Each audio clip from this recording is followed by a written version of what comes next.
خثعم من القبائل العريقة، لها في التاريخ حنة ورنة، ومحدثكم من أهلها ومن جبالها الشم. لكن هذه الليلة وددت لو أني من معشر الصحابي الجليل حميضة البارقي. بقلوبنا قبل القصايد طريناك، يا غالي بين الحنايا مقامه. مطلع قصيدة للشاعر الشاب حمد بن محمد البارقي.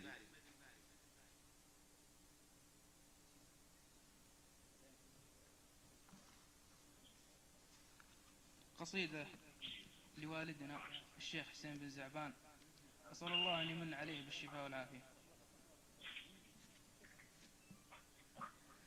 يا لا لا لا لا، يا لا لا لا لا لا لا، يا لا لا لا لا لا لا لا لا لا، يا لا لا لا لا لا لا لا لا لا لا، يا لا لا لا لا لا لا لا لا لا لا.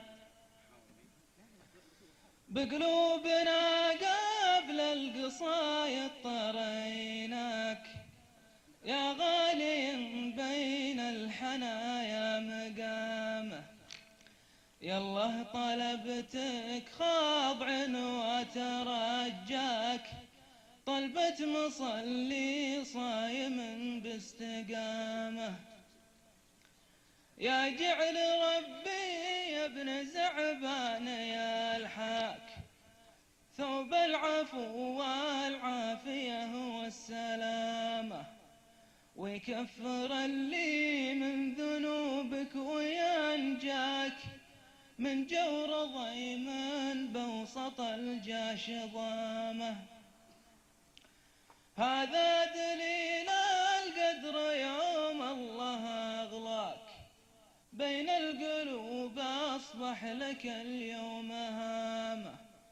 من غيبتك روس المجالس تحراك، يا صاحب القول الرزين وسنامه.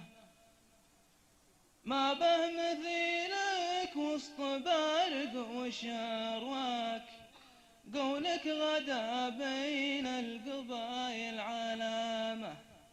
ان غبت ولا في حضورك نخيناك، للراس تعجول المخيل حسامة.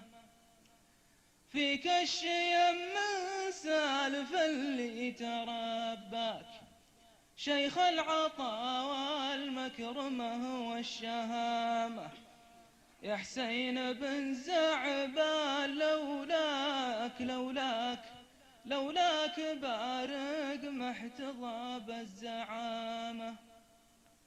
واخر حديثي قاف شاعر تبناك، من روض الجازله وزاح الغمامة. سلامتك مما جرى لك وما جاك، والله يديمك بيرق في تهامه، والله يديمك بيرق في تهامه. سلامتك.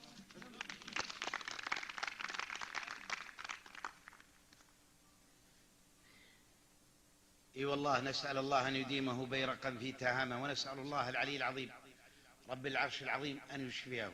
قولوا آمين.